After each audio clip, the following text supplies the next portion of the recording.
علی رسول الکریم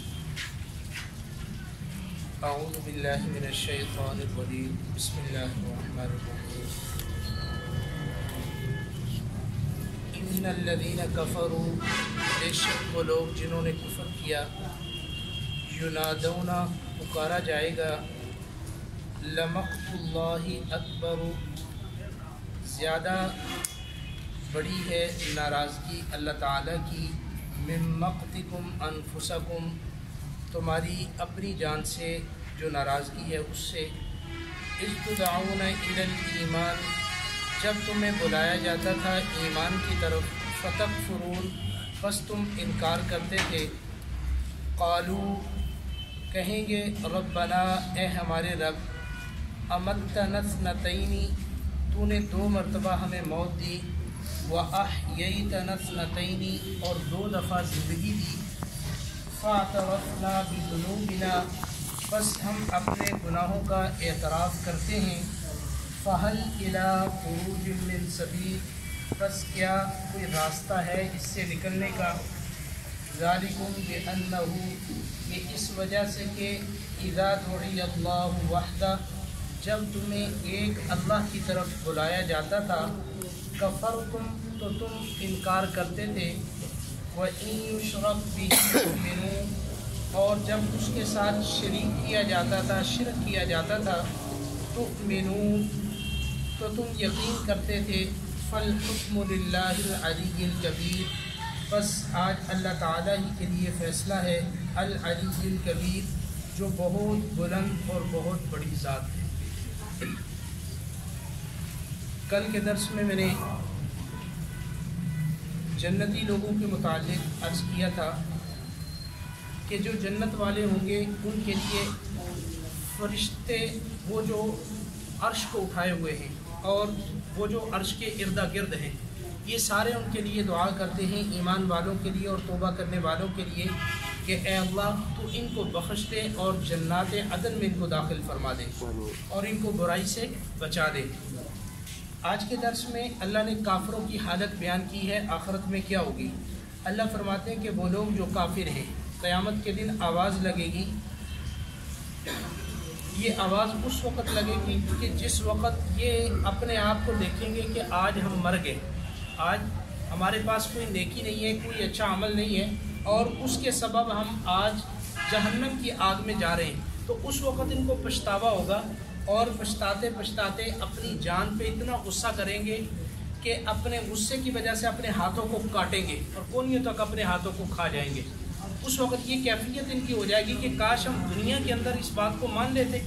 آج ہمیں یہ سارا کچھ نظر آ رہا ہے تو اپنی ہی جان پہ ان کو غصہ آ رہا ہوگا، اپنی ہی جان پہ ان کو غصہ چڑھ رہا ہوگا کہ ہم نے کیا کیا دنیا کے اندر۔ اور دنیا میں بھی بسا اوقات ایسا ہوتا ہے کہ بندہ کوئی فعل کوئی عمل کر لیتا ہے تو اپنی ذات پہ اس کو غصہ آتا ہے کہ میں نے یہ کام کیوں کیا، تو وہاں بھی ایسے ہی ہوگا کہ میں نے جو زندگی اللہ کی نافرمانی میں گزاری ہے تو میں نے ایسا کیوں کیا، یہ اپنی جان پہ غصہ کرے گا، اپنے ہاتھوں کو کاٹے گا، چبائے گا، کھائے گا۔ تو اس وقت ایک آواز دی جائے گی کہ لمقت اللہ اکبر من مقتکم انفسکم، یہ جو تم اپنی جانوں پہ غصہ کر رہے ہو نا اس سے کہیں زیادہ غصہ اللہ تعالیٰ کو تم پر ہے۔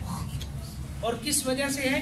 کہ اذ تدعون الی الایمان کہ جب تمہیں ایمان کی طرف بلایا جاتا تھا، دنیا میں سیدھے راستے کی طرف تمہیں بلایا جاتا تھا، تمہیں کہا جاتا تھا کہ اللہ کی طرف کا یہ راستہ ہے، نبی کریم صلی اللہ علیہ وسلم کا یہ راستہ ہے، لیکن تم اس راستے کو چھوڑ کر فتکفرون انکار کرتے تھے، تم مانتے ہی نہیں تھے، دنیا میں قرآن و سنت کی بات کو تسلیم ہی نہیں کرتے تھے۔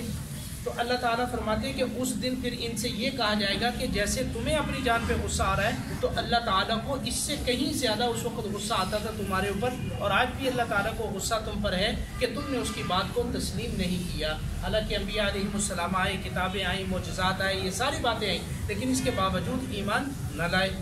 قالوا ربنا، اللہ فرماتے ہیں کہ پھر یہ کیا کہیں گے کہ اے ہمارے رب۔ یہ لفظ ربنا قرآن کریم میں کئی دفعہ کئی مرتبہ آیا ہے، تو یہ جہاں بھی ہو اس سے پہلے یا حذف ہے، یا ربنا، جس کے معنی کہ اے ہمارے رب۔ تو یہ کہیں گے کہ اے ہمارے رب امتنا اثنتین کہ تو نے 2 مرتبہ ہمیں موت دے دی، وَأَحْيَيْتَنَا اثْنَتَيْنِ اور 2 مرتبہ زندگی دے دی، فَاعْتَرَفْنَا بِذُنُوبِنَا ہم اپنے گناہوں کا اعتراف کرتے ہیں۔ اب 2 مرتبہ موت کیا ہے، اور 2 مرتبہ زندگی کیا ہے۔ اس میں امام سدی رحمۃ اللہ علیہ فرماتے ہیں کہ امتنا اثنتین و احییتنا اثنتین، یہ ہے کہ اللہ تعالیٰ نے اس انسان کو ماں کے رحم کے اندر، ماں کے پیٹ کے اندر 4 سال تک اس کو ایک لوتھڑا رکھا، اس کے بعد اس کے اندر جان ڈال دی، یہ زندگی اس کے اندر ڈال دی اللہ تعالیٰ نے۔ اب یہ دنیا کے اندر آیا اور ایک اپنا جو اللہ تعالیٰ کی طرف سے اس کے لیے وقت مقرر تھا اس کو پورا کیا، اور پھر اللہ تعالیٰ نے اس کو موت دے دی۔ اب یہ ایک زندگی اور ایک موت ہوگی۔ اب اس کے بعد یہ قبر کے اندر جب جائے گا تو اس کو دوبارہ جو ہے اس کے اندر روح ڈالی جائے گی اور منکر نکیر کے سوالات ہوں گے، اور اس کے بعد دوبارہ جو ہے یہ اپنی اسی کیفیت میں، لیکن وہ کیفیت نہیں ہوگی جو پہلے، اس کی روح کا تعلق اس کے جسم کے ساتھ رہے گا، اس کی جزا اور سزا کا فیصلہ اس کے ساتھ معاملہ جو ہے وہ اس کو احساس ہوتا رہے گا۔ اب اس کے بعد پھر دوبارہ سے جو سور پھونکا جائے گا اور یہ میدان محشر کے اندر جمع ہوگا۔ تو یہ اس طرح 2 موتیں ہوں گی اور 2 اس کی زندگیاں ہوں گی۔ اور جمہور جس کے اندر جو ہے حضرت امام جریر رحمۃ اللہ علیہ، امام ابن کثیر رحمۃ اللہ علیہ، حضرت عبداللہ ابن عباس، حضرت عبداللہ ابن مسعود رضی اللہ عنہ، ان حضرات کا یہ قول ہے کہ یہ 2 زندگیاں اور 2 جو ہے یہ موتیں، یہ مراد ہیں کہ ایک وہ موت ہے جو انسان کی پہلے تھی، ماں کے پیٹ کے اندر جو 4 مہینے تک ایک لوتھڑا تھا، اس کے اندر جان نہیں تھی، اور قرآن کریم کی دلیل ہے اس بات پہ وَكَيْفَ تَكْفُرُونَ بِاللَّهِ کہ تم کیسے اللہ کی ذات کا انکار کرتے ہو، كُنْتُمْ أَمْوَاتًا جب کہ تم مردہ تھے، یعنی پہلے کوئی نام و نشان نہیں تھا، پہلے مردہ تھے، گوشت کا لوتھڑا تھا، یہ ایک موت ہے۔ کنتم امواتن فاحیاکم، پھر اللہ نے اس کے بعد آپ کو زندگی دی ہے، پھر ہم نے زندگی گزاری، پھر اس کے بعد اللہ تعالیٰ نے موت دی، ثم یمیتکم، پھر تمہیں مارے گا، ثم احیاکم، پھر تمہیں زندہ کرے گا اپنے سامنے۔ تو ایک وہ موت ہے جو انسان کے بننے سے پہلے ہے کہ اس کی یہ کیفیت تھی، اور دوسرا یہ دنیا کے اندر آیا، یہ زندگی اللہ تعالیٰ نے دے دی، تو ایک زندگی اور ایک یہ موت ہو گئی، اور ایک موت اس کی جب یہ وقت مقرر ہوگا یہ 2 موتیں اس کی ہو گئی، اور دوسری زندگی جو ہے یہ اس کو قبر کے بعد جب اٹھے گا اللہ کی بارگاہ میں تو یہ اس کو زندگی جو ہے وہ اللہ تعالیٰ نصیب کریں گے۔ اب یہ آدمی ان دونوں کا اعتراف کر رہا ہے کہ یا اللہ تو نے 2 موتیں بھی دے دی اور 2 زندگیاں بھی دے دی، اور دنیا میں کیا کہتا تھا جب اس کو سمجھاتے تھے کہ تم نے اللہ کے سامنے کھڑے ہونا ہے تو کہتا کون زندہ کرے گا، کیسے زندہ کرے گا، یعنی اس وقت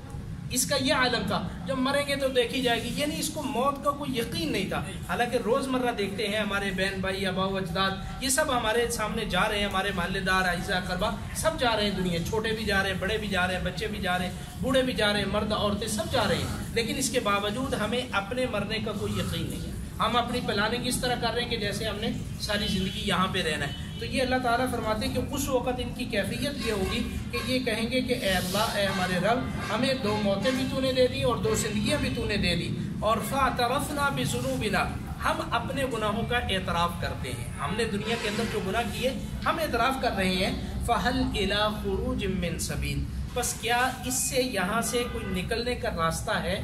یعنی اب تیرے پاس آ گئے، اب کوئی راستہ ہے کہ واپس چلے جائیں دنیا کے اندر؟ تو یہ اللہ تعالیٰ کی طرف سے یہ ہوگا کہ اب تمہارے پاس کوئی وقت نہیں۔ اور سورہ نام میں ہم پڑھ کے آئے کہ اللہ فرماتے کہ وَلَوْ رُدُّوا لَعَادُوا لِمَا نُهُوا عَنْهُ، کہ اگر ہم ان کو واپس لوٹا بھی دیں تو تب بھی یہ نافرمانی والے اعمال کریں گے، تو لیکن اللہ تعالیٰ وہاں سے لوٹائیں گے نہیں۔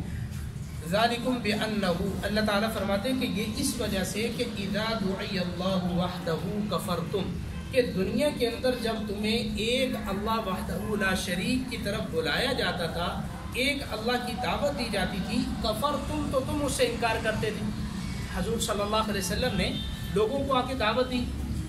لوگوں کو دعوت دی کہ ایک اللہ کو مان لو۔ اب یہ کیا کہتے، اجعل الآلہۃ الہ واحد، کتنی عجیب بات ہے کہ آپ ایک الہ کو ہم مان لیں، اتنے سارے الہ نے بنائے ہوئے، تو آپ کہتے ہو کہ ہم ایک ہی الہ کو مان لیں۔ اس وقت انہم کانوا اذا قیل لهم لا الہ الا اللہ یستکبرون، جب ان کے سامنے یہ بات کہی جاتی تھی کہ ایک اللہ کو اپنا معبود خالق مان لو، تو یہ کیا کہتے تھے، تکبر کرتے تھے۔ تو اللہ فرماتے ہیں کہ جب تمہیں ایک اللہ کی طرف بلایا جاتا ہے تو تم کہتے ہو، تم اس کا انکار کرتے ہو، وَإِن يُشْرَكْ بِهِ، اور اگر اس کے ساتھ شرک کیا جائے تو تم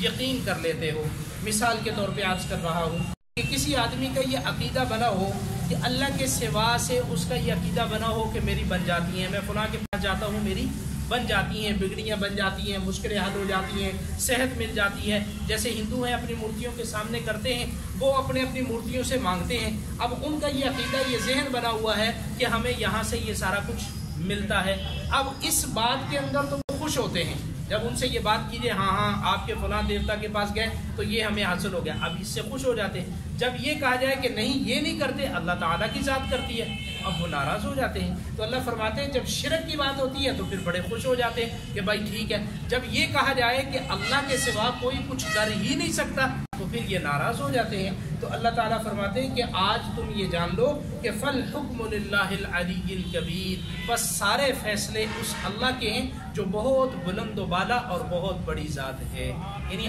آج اس کے سامنے آج بتاؤ کہ کون اس کے سامنے ایسا ہے کہ جو دم مار سکے گا. دنیا کے اندر جس کو تم نے اپنا حاجت روا سمجھ رکھا تھا، جن کے سامنے تم اپنی حاجتیں رکھتے تھے، ضرورتیں رکھتے تھے، جن سے تمہاری جو ہے مرادیں پوری سمجھتے تھے کہ ہو رہی ہیں، اب بتاؤ کہ آج کون ہے. اللہ فرمائے کہ فالحکم للہ العلی الکبیر، بس اللہ تعالیٰ کی وہ ذات ہے کہ آج اسی کے ہاتھ میں سارے فیصلے، اسی کا حکم چلے گا. اور وہ ذات ایسی ہے کہ جو بہت بلند و بالا اور بہت بڑی ذات ہے. اللہ اپنی ذات کا ہمیں یقین نصیب فرما کر صحیح جو ہے عقائد کو اپنانے کی توفیق عطا فرمائے. الحمدللہ رب العالمین.